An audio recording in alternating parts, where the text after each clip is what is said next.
ಪಿಯುಸಿಯಲ್ಲಿ fail ಆಗಿದ್ದ ಈ ಹುಡುಗ ನಂಬರ್ 1 ಪತ್ರಕರ್ತ ಆಗಿದ್ದು ಹೇಗೆ? ರವಿ ಬೆಳಗೆರೆ ಶಿಷ್ಯ ಹೈ ಬೆಂಗಳೂರು ಸೇರಿಕೊಂಡಿದ್ದು ಹೇಗೆ? ಶಾಲೆಯಲ್ಲಿದ್ದಾಗ ಒಂದು ಲವ್ ಸ್ಟೋರಿ, ಕಾಲೇಜಿನಲ್ಲಿದ್ದಾಗ ಒಂದು ಲವ್ ಸ್ಟೋರಿ, ಆಫೀಸ್ನಲ್ಲಿದ್ದಾಗ ಇನ್ನೊಂದು ಲವ್ ಸ್ಟೋರಿ, ಕೊನೆಗೆ ಮದುವೆ ಆಗಿದ್ದು ಯಾರನ್ನ? ಸತ್ಯವನ್ನ ಇದ್ದಕ್ಕೆ ಇದ್ದಾಗೆ ಹೇಳುವ ಛಾತಿ. ಇವರ ಮಾತು ಕೇಳಿದರೆ ಕೆಟ್ಟವರು ನಡುಗುತ್ತಾರೆ. ಹೌದು, ಆ ಎಂಟದೆ ಭಂಟ ಪತ್ರಕರ್ತರ ಕಿಂಗ್ ಅಜಿತ್ ಹನುಮಕ್ಕನವರ್. ಹೌದು, ಇವತ್ತಿನ ಈ ವಿಡಿಯೋದಲ್ಲಿ ನಿಮಗೆ ಪ್ರಸಿದ್ಧ ಪತ್ರಕರ್ತ ಅಜಿತ್ ಹನುಮಕ್ಕನವರ ಬಗ್ಗೆ ಕೆಲವೊಂದು ಇಂಟ್ರೆಸ್ಟಿಂಗ್ ವಿಷಯಗಳನ್ನ ಹೇಳಕ್ಕೆ ಹೋಗ್ತಾ ಇದ್ದೀನಿ.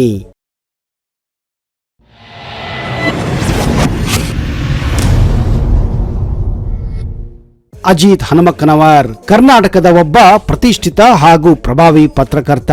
ಹುಟ್ಟಿದ್ದು ಧಾರವಾಡ ಜಿಲ್ಲೆಯ ಛಬ್ಬಿ ಗ್ರಾಮದಲ್ಲಿ 1983 ಫೆಬ್ರವರಿ 13ನೇ ತಾರೀಕು. ಓದುವುದರಲ್ಲಿ ಚಿಕ್ಕಂದಿನಿಂದಲೂ ಅಷ್ಟೇನು ಚುರುಕು ಇಲ್ಲದೆ ಈ ಹುಡುಗ 6ನೇ ತರಗತಿ ಬರಗುತ್ತಿದ್ದ ಹಾಗೆ ಓದಿನಲ್ಲಿ ಹೆಚ್ಚಿನ ಆಸಕ್ತಿಯನ್ನು ತೋರಿಸಲು ಪ್ರಾರಂಭಿಸಿದ್ದ. ಹೀಗಾಗಿ ಅವರ ತಂದೆ ತಮ್ಮ ಮಗನನ್ನ ಒಬ್ಬ ಇಂಜಿನಿಯರ್ ಅಥವಾ ಡಾಕ್ಟರ್ ಮಾಡಬೇಕೆಂದು ಬಯಸಿದ್ದರು. ಹೀಗಾಗಿ ಧಾರವಾಡದ ಪ್ರತಿಷ್ಠಿತ ಶಾಲೆಯಾದ ಮಾಳಮಡ್ಡಿಯ ಕೆ ಬೋರ್ಡ್ ಶಾಲೆಗೆ ಸೇರಿಸುತ್ತಾರೆ.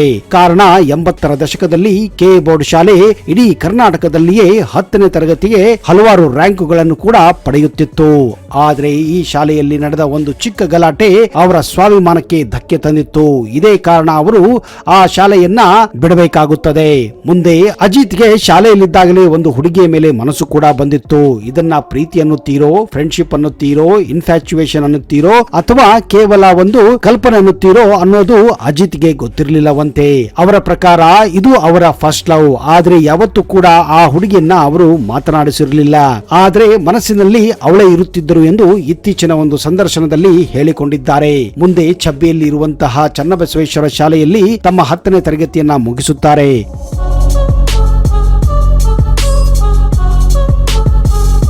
ಶಾಲೆಯಲ್ಲಿ ಇದ್ದಾಗ ಇವರು ಟಿವಿಯಲ್ಲಿ ಡಾಕ್ಟರ್ ರಾಜ್ಕುಮಾರ್ ಅಭಿನಯದ ಗಂಧದ ಗುಡಿ ಸಿನಿಮಾವನ್ನ ನೋಡಿ ಆ ಸಿನಿಮಾ ಇವರ ಮೇಲೆ ಭಾರಿ ಪ್ರಭಾವ ಬೀರಿತ್ತು. ಇದೇ ಕಾರಣ ಅವರು ಜೀವನದಲ್ಲಿ ಒಬ್ಬ ಫಾರೆಸ್ಟ್ ಆಫೀಸರ್ ಆಗಬೇಕೆನ್ನುವ ಆಸೆಯನ್ನು ಕೂಡ ಹೊಂದಿದ್ದರು. ಅವರಿಗೆ ಮೊದಲಿನಿಂದಲೂ ರಾಷ್ಟ್ರ ಸೇವೆ ಮಾಡಬೇಕು, ರಾಷ್ಟ್ರೀಯತೆ ಬಗ್ಗೆ ಅಪಾರ ಪ್ರೀತಿ ಇತ್ತು.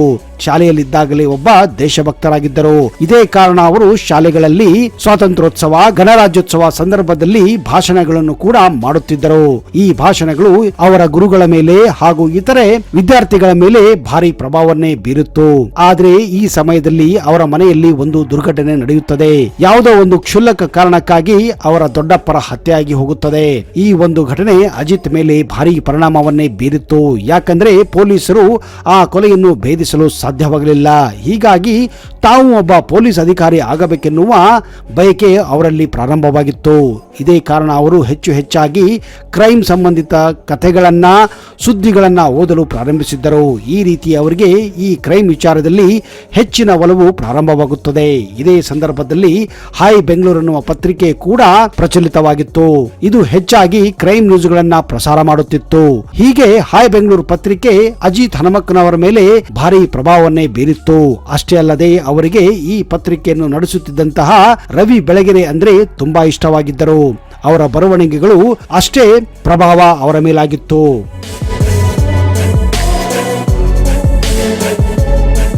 ಒಂದು ರೀತಿ ಅಜಿತ್ ರವಿ ಬೆಳಗೆರೆ ಅವರನ್ನ ಗುರು ಎಂದೇ ಅಂದುಕೊಂಡಿದ್ದರು. ಹೇಗಾದರೂ ಮಾಡಿ ತಮ್ಮ ಕಾಲೇಜು ದಿನಗಳು ಮುಗಿದ ನಂತರ ರವಿ ಬೆಳಗೆರೆಯವನ್ನ ಭೇಟಿ ಮಾಡಬೇಕೆಂದು ನಿರ್ಧಾರ ಕೂಡ ಮಾಡಿದ್ದರು. 10ನೇ ತರಗತಿ ಮುಗಿದ ನಂತರ ಅವರ ತಂದೆ ಅಜಿತ್ರನ್ನ ಡಾಕ್ಟರ್ ಅಥವಾ ಇಂಜಿನಿಯರ್ ಮಾಡಬೇಕೆನ್ನ ಕನಸನ್ನ ಹೊತ್ತಿದ್ದರು. ಹೀಗಾಗಿ ಅವರನ್ನು ಧಾರವಾಡದ ಕರ್ನಾಟಕ ಕಾಲೇಜಿನ ಪಿಯುಸಿ ಸೈನ್ಸ್ ನಲ್ಲಿ ಅಡ್ಮಿಷನ್ ಮಾಡಿಸುತ್ತಾರೆ.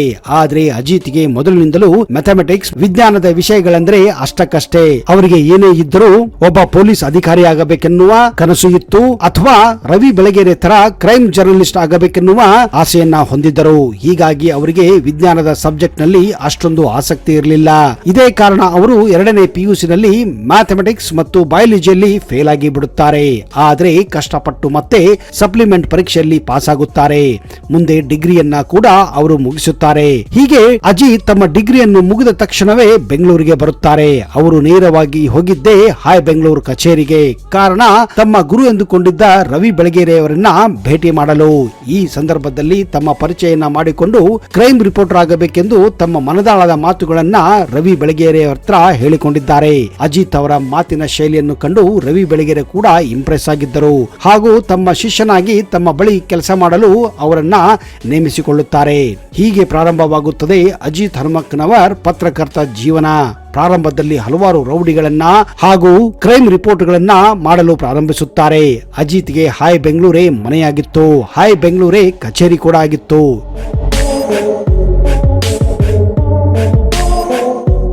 ಈ ರೀತಿ ಅಜಿತ್ ಹನುಮಕ್ಕನವರ್ ತಮ್ಮ ಗುರು ರವಿ ಬೆಳಗೆರೆಯವರ ತರ ಕ್ರೈಮ್ ರಿಪೋರ್ಟಿಂಗ್ ನಲ್ಲಿ ಎತ್ತಿದ ಕೈಯಾಗುತ್ತದೆ.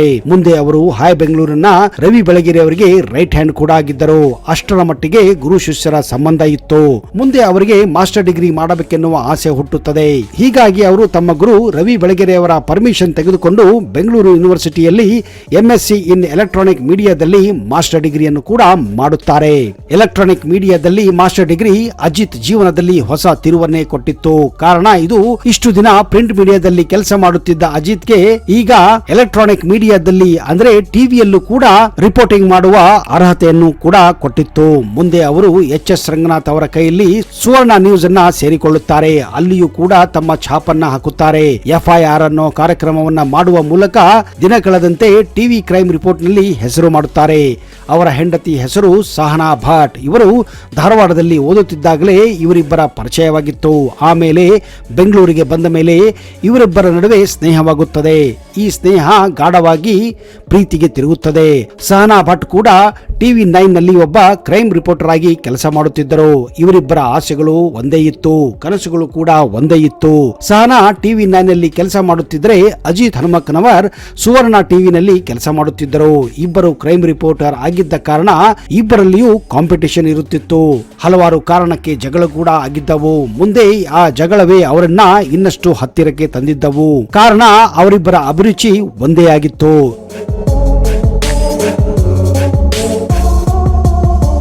ಆಸೆ ಆಕಾಂಕ್ಷೆಗಳು ಒಂದೇ ಆಗಿದ್ದವು. ಇವರು ಗುಟ್ಟಾಗಿ ಪ್ರೀತಿ ಮಾಡುತ್ತಿರುವುದು ಹಲವಾರು ಜನರಿಗೆ ಗೊತ್ತಾಗಿ ಹೋಗುತ್ತದೆ. ಈ ಗುಟ್ಟನ್ನ ಜಾಸ್ತಿ ಗುಟ್ಟಾಗಿ ಇಡುವುದು ಬೇಡ ಅಂತ 2006ರಲ್ಲಿ ಇವರು ಸರಳವಾಗಿ ಮದುವೆಯನ್ನು ಕೂಡ ಆಗುತ್ತಾರೆ. ಅವರಿಗೆ ಓಂ ಮತ್ತು ಸೋಹಂ ಎನ್ನುವ ಅವಳಿ ಜವಳಿ ಮಕ್ಕಳು ಕೂಡ ಇದ್ದಾರೆ. ದೇಶ ಉದ್ದಕ್ಕೂ ಬೈಕ್ ಮೇಲೆ ಓಡಾಡಬೇಕೆನ್ನುವುದು ಅಜಿತ್ ಹನುಮಕ್ಕನವರ ಮಹದಾಸೆಯಾಗಿದೆ. ಹಿಮಾಲಯದ ಲಡಾಖ್, ಹಿಮಾಚಲ ಪ್ರದೇಶ, ಉತ್ತರಾಖಂಡ್ ನಲ್ಲಿ ತಿಂಗಳುಗಟ್ಟಲೆ ಯಾರಿಗೂ ಗೊತ್ತಿರದ ಹಾಗೆ ಸೋಲೋ ಬೈಕ್ ರೈಡ್ ಮಾಡುವುದು ಇವರ ತುಂಬಾ ಇಷ್ಟಕರವಾದಂತಹ ಒಂದು ಪ್ರವಾಸವಾಗಿದೆ. ಹೀಗೆ ಒಮ್ಮೆ ಬಂಡೀಪುರದ ಹತ್ತಿರ ಸೋಲೋ ಟ್ರಿಪ್ ಮಾಡುವಾಗ ಬೈಕ್ ನಲ್ಲಿ ಹೋಗುತ್ತಿದ್ದರು. ಅದು ಸಾಯಂಕಾಲ 5:30 ಇದ್ದಕ್ಕಿದ್ದ ಹಾಗೆ ಕಾಡಿನ ಮಧ್ಯೆ ರಸ್ತೆಯಲ್ಲಿ ಹುಲಿ ಕಂಡು ಬರುತ್ತದೆ. ಅಜಿತ್ ಬೈಕ್ ಅನ್ನ ನಿಲ್ಲಿಸಿ ಆ ಹುಲಿಯನ್ನೇ ನೋಡುತ್ತಿದ್ದರು. ಹುಲಿ ಕೂಡ ಅವರನ್ನ ಸುಮಾರು ಹೊತ್ತು ನೋಡಿ ಆಮೇಲೆ ತನ್ನ ಪಾಡಿಗೆ ಅದು ಅಲ್ಲಿಂದ ಹೋಗಿತ್ತು. ಕ್ಷಣಕಾಲ ಅಜಿತ್ಗೆ ಎದೆ ಬಡಿತ ಜಾಸ್ತಿಯಾಗಿತ್ತು. ಈ ಒಂದು ಘಟನೆ ಅಜಿತ್ಗೆ ಮರೆಯಲಾದ ಕ್ಷಣ ಆಗಿತ್ತು ಎಂದು ಹೇಳಿಕೊಂಡಿದ್ದಾರೆ. ಅಷ್ಟೇ ಅಲ್ಲದೆ ಕನ್ನಡದ ಹಳೆಯ ಚಿತ್ರಗೀತೆಗಳನ್ನು ಕೇಳುವುದು, ಶಾಯರಿಯನ್ನ ಆಲಿಸುವುದು ಇವರಿಗೆ ತುಂಬಾ ಇಷ್ಟ. ಕನ್ನಡದ ಹೆಸರಾಂತ ನಾಯಕ ನಟಿಯರಾದಂತಹ ಜೂಲಿ ಲಕ್ಷ್ಮಿ, ಮಾಲಾಶ್ರೀ ಅಂದ್ರೆ ಅಜಿತ್ಗೆ ತುಂಬಾ ಇಷ್ಟವಂತೆ.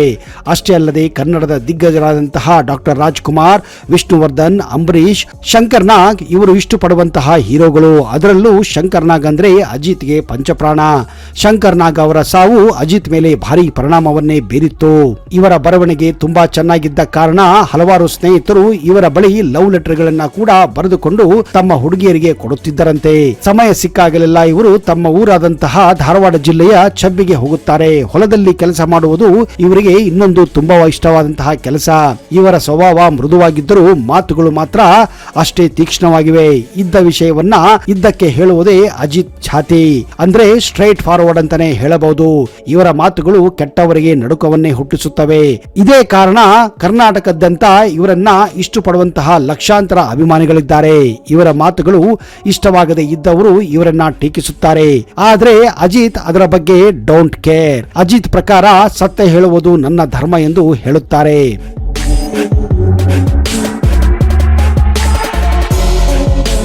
ಸ್ನೇಹಿತರೆ, ಅಜಿತ್ ಅವರ ಬಗ್ಗೆ ಇನ್ನಷ್ಟು ಮಾಹಿತಿಯನ್ನ ಬರುವ ಸಂಚಿಕೆಯಲ್ಲಿ ಕೊಡುತ್ತೇನೆ. ಅವರ ಬಗ್ಗೆ ಈ ಮಾಹಿತಿ ನಿಮಗೆ ಇಷ್ಟವಾಗಿದ್ದರೆ ಈಗಲೇ ಈ ವಿಡಿಯೋನ ಕಮೆಂಟ್ ಮಾಡಿ ಹಾಗೂ ನಿಮ್ಮೆಲ್ಲರ ಸ್ನೇಹಿತರ ಜೊತೆ ಶೇರ್ ಮಾಡಿ.